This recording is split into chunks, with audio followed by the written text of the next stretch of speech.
Hi everyone, welcome back. It's episode 118 of Bucs UK TV. It's the Falcons.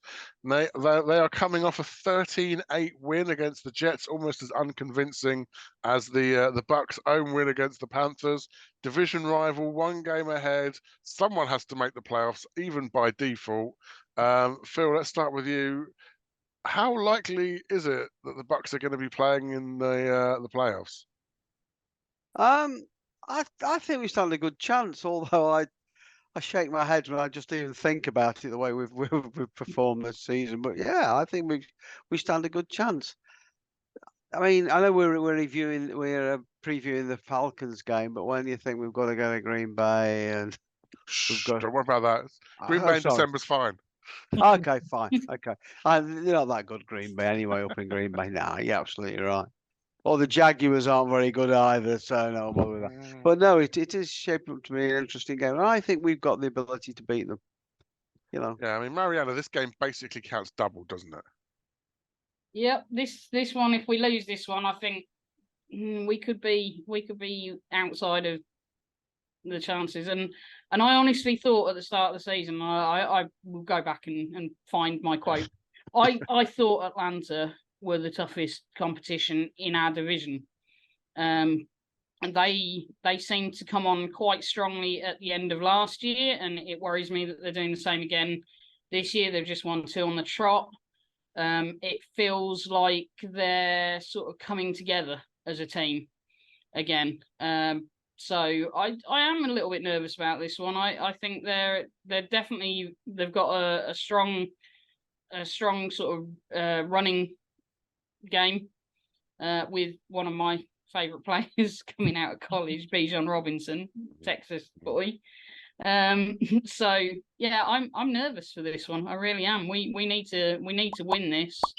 Again, I think the seat is getting quite warm for Todd Bowles if he doesn't win this one.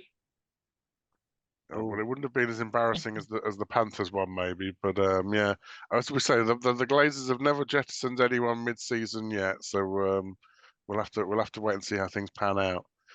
David, Marianna started on the Falcons' offensive side of the ball. Bijan Robinson seems to be the big weapon. Bucs run defense not as solid as we might have anticipated these days. No, and especially if all our linebackers still missing or cobbling, we might have 1 or 2 back, but it's going to be tough, isn't it? I mean, was it Algier as well? Is that, they've got a good running setup there. I think we're really going to be tested. So, and Desmond Ridder's quite mobile, and Corradell Patterson. I was going to say Corradell Patterson. He does the plays that I keep saying the Bucs should do, where we have someone that's more of a wide receiver coming out of the backfield. So run game is tough. Well, I think they're ranked 5th or 6th in run game in the league at the minute. So yeah, it's going to be a tough ask for us, I reckon.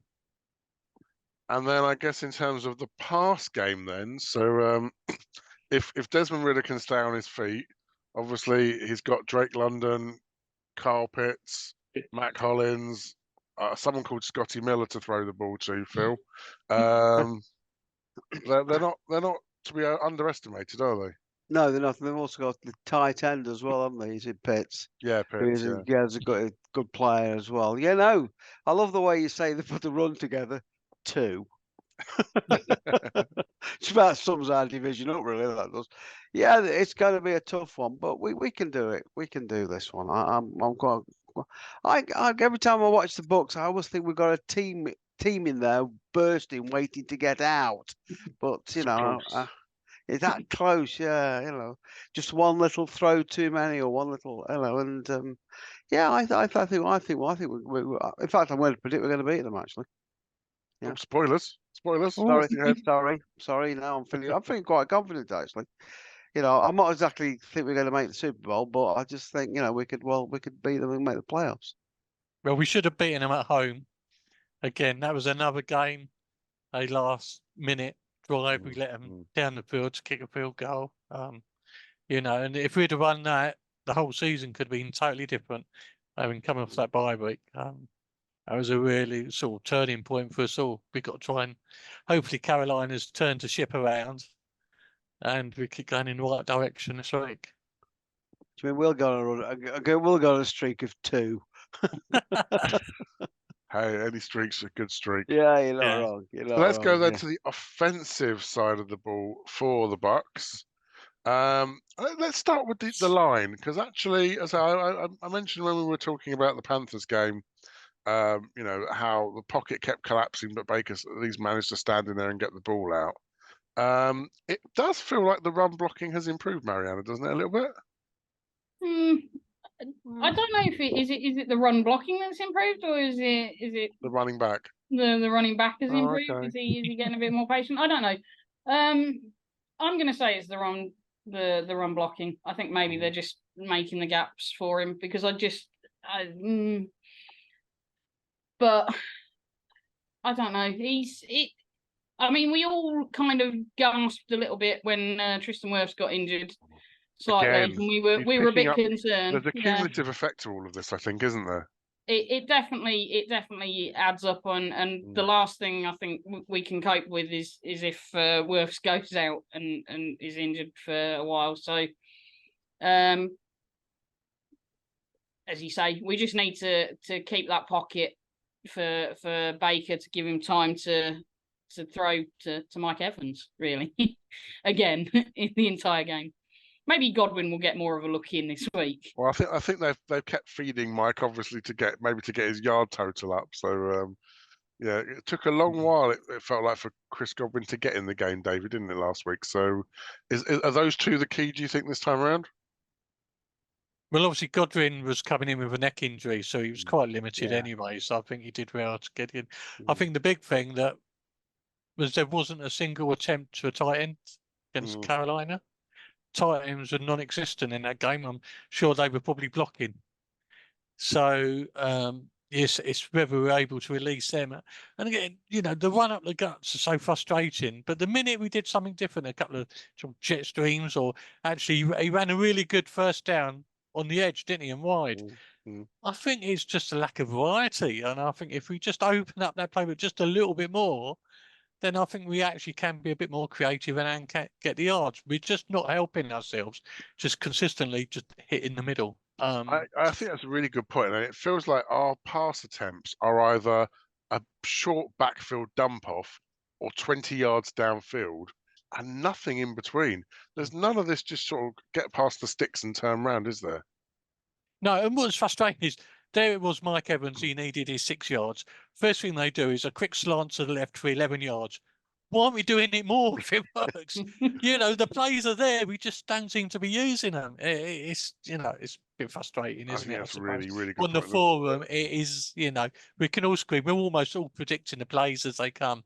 If we can predict them sitting here in the UK, I'm pretty sure any half decent defensive coach can be doing it. We've just got to get more creative. Yeah, especially Consistently. when we're 5 hours behind. So I mean, you never saw a crossing round, did you? At all? I mean, I was watching it. I watched it again tonight, and it's just think. And I beg to differ on the fact that the offensive lines are getting better. No, I think the running back's getting better, to be quite honest. Although I think he's got to learn to catch the ball before he starts to run, because on a couple of occasions he dropped the ball when he was trying to run before he got the ball, which is a bit of a young player's mistake. But no, I'm sorry, but our offensive line leaves a lot to be desired. Again. Well, okay. that's all we've got till the end of the season. So Yeah, I we've was got to find thinking a way to use it as best we can. The one thing that we again were, and I think we've noticed it more since I think you pointed it out, Kieron, the low snaps, which I hadn't really noticed. Wayne originally with Skelton Hoff was picking up originally, but yeah, you're right. Yeah, and that has definitely, I think, since it's been mentioned, it's been something that I've been watching and looking out for. And again, there were a number of low snaps where, you know, Mayfield is struggling to get that ball, and that loses time. And he's got to look down. He's got to look down rather than looking up. And obviously, Hainsey, we know, is not a thoroughbred centre. It should be Jensen. But for me, it's the season in a microcosm, because as I posted on the forum, there's 7 offensive coaches that could have a responsibility for fixing that problem. Yeah. And we're seeing it. They're either seeing it and not doing anything about it, or even worse, not even seeing it in the first place. So it feels like something that's eminently fixable. If you would keep Hainsey and Mayfield behind, or get them in early one day to work on that and work out what we need to do differently, or you say rather than going full shotgun, we'll go pistol, or even we'll put you under centre more often to mean that and that means Baker can then drop back with his head up. But we're just for whatever reason it just doesn't look like that's something we want to adjust. And I do think when we're actually going for pass plays, we don't keep anyone in the backfield. So defence are reading it straight away. We're just selling ourselves short all the time. But definitely the creativity. If we can get creative again, if we can see a few more creative plays. Look, Godwin, as we said last week, his score came from a run, not from a pass. And I've been screaming out for us not to just have that, but to have a receiver come out of the backfield. It's such a you see other teams doing it. It works, and Godwin's got the speed, and he's done it in previous seasons. I think in the Super Bowl season he did it quite a few times. So let's use that. Let's use what we've seen. Not I feel like I'm turning into Gary, and I want every play to be a trick play. But I think there's somewhere between a trick play at one end of the spectrum and a run up the gut at the other. It just feels like we just need to relax a little bit. Canales what's he got to lose? He's already looking like he could be out of a job at the end of the year. So actually, that's you're building your CV if nothing else, or you're trying to win games. So I think that actually you just need to open, unless, dare I say it, there isn't a lot of confidence in the line. There isn't a lot of confidence in the receiver. There aren't a lot of confidence in the tight ends. But you've got to coach the players that you've got in front of you and try and get the best out of them. So yeah, I mean, what's annoying is, like the jet screen and the hit runs. When we do use them, large of time, they work. Just the lack of consistent variety is not there. Well, it's like you said earlier on, we never throw one to the tight end. I watched last week's game and I thought, Alton's coming on now. We're making progress. Nothing this week. And you sort of get the impression that Godwin's hurt because of his lack of, being thrown to. Neck injury, yeah. There's something. I wouldn't be surprised if Godwin's a lot more banged up than letting us believe. Because let's be quite honest, he's one of the elite receivers. And we obviously we all know about Sir Mike. And yes, we are going to knight him, Mike, in the UK, by the way. We're see if we can fix it for you. But yeah, I mean, it's very, very, very frustrating, our coaching. Very, very frustrating. I just don't get it, But it's like Dave was saying earlier on. 1 minute we're really doing something great. The next thing we're letting players go and all sorts of things. Very frustrating. So before we come on to our score predictions, because we already know which way Phil's going, clearly, we'll have our magic wand moment. What's the one thing that you want to work on? Marianna, you're allowed to pick deep snaps, low snaps, but you don't have to. What's the one thing that you want to work on this week with your magic wand as a coach? Maybe David, we'll start with you. Well, we need some linebackers. We've got to stop their run. We've got to shut them up on the run. And that's the magic healing wand. The magic healing wand. We need to get it out there. And again, the trouble is, if Mike comes back, he can't play without Levante, can he? So we need them both there. We need a good linebacking line to support us. Okay, a double swish and both middle linebackers are back. Marianna, for you? Go on. Let's say the low snaps. But in general, just again, a sensible game, no penalties, not hearing the O-line called out, because I think that's one thing that they have kind of cleaned up recently, and let's keep that going. No penalties, and just and let's see if they can work on those low snaps over the course of the week. And you, Phil? Well, I just want the secondary to turn up, because they have got some good wide receivers, and if they start to letting them run like they let some of the Panthers wide receivers run, then we could be in for a long night, to be quite honest. The secondary worries me because they're so inconsistent, really are. Well, hopefully my magic wand helps out your magic wands, lightsaber styley. I'm hoping I want pressure up front. So I don't think, we can't change the players we've got. We can't change the depth on the roster that we have, but I do think we can change how we use them. And so we saw a few weeks ago with JTS the power of the delay blitz or running a stunt or something.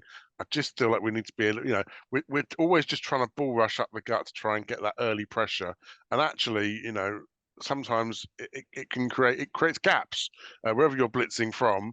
You're creating a gap, and if you can confuse where that blitz is coming from, at least a young quarterback, like we're about to face with Ridder, maybe won't have the experience to diagnose that in real time. And if it takes half a second more, that's all that we need for a quarterback hit or a hurry to become a sack. So I think we just need to confuse things a little bit more. You see other teams, certainly on the Jameis Winston years, and you saw other teams where they fake the blitz and then drop a linebacker into coverage, only for Jameis Winston to gift wrap it, turn up, and present it into their hands. And I feel like it's payback time. We want to do the same thing to other people. So that's my magic wand. Which brings us on to finally score predictions. So we'll go in reverse order, Phil, because you've already blown your cover. How much are the Bucs going to win by? 2017. Oh, he's confident, but only 3-point spread confident. Okay, Oh, Marianna. I didn't say we have a big spread. Marianna, score predictions. I'm not confident at all. I'm really not confident coming into this game. But just due to who I am, I refuse to predict a Bucs loss. So that makes you more wrong than right this year. I'll live with it. It's my failing. I'm going to go with a similar sort of scoreline to Phil. I think it will be close, and it's going to be something like we've had this weekend, I think, as well. So I'm going to go 24-20. Oh, it's all in the name. Mine's similar as well. Spoilers. And mine. David, yours? Yeah, I would say we're not going to run a ton of points up. We're just going to creep over the line. I was thinking 23-20. So, My prediction: Bucs win 21-20. Wow. Yeah. Well, it's nice to see that we've all been sprinkled with Pete Payne pixie dust. Isn't it, really? Yeah. I think this is a winnable game. This is a team, a bit like my fantasy football woes, where I'm scoring millions of points but still buried in the depth of my division. I think these are two evenly matched teams, despite the record is still close. That's kind of the point. So I think it's all to play for, and I think it's going to be a really good game to watch. And I'm really glad it's an early game, and we don't care if it rains because hopefully it's going to be indoors. So that'll be quite nice too. And it can't rain indoors, surely not even in Georgia. So that will be nice to watch. Let us know if you agree that it's definitely 4-0 for a Bucs win, and if not, let us know what you think the score will be. We don't hold a grudge. Thank you very much, David, Marianna, and Phil. And we'll see you next week to hopefully have another Victory Monday. And go Bucs! Go go Bucs! Bucs.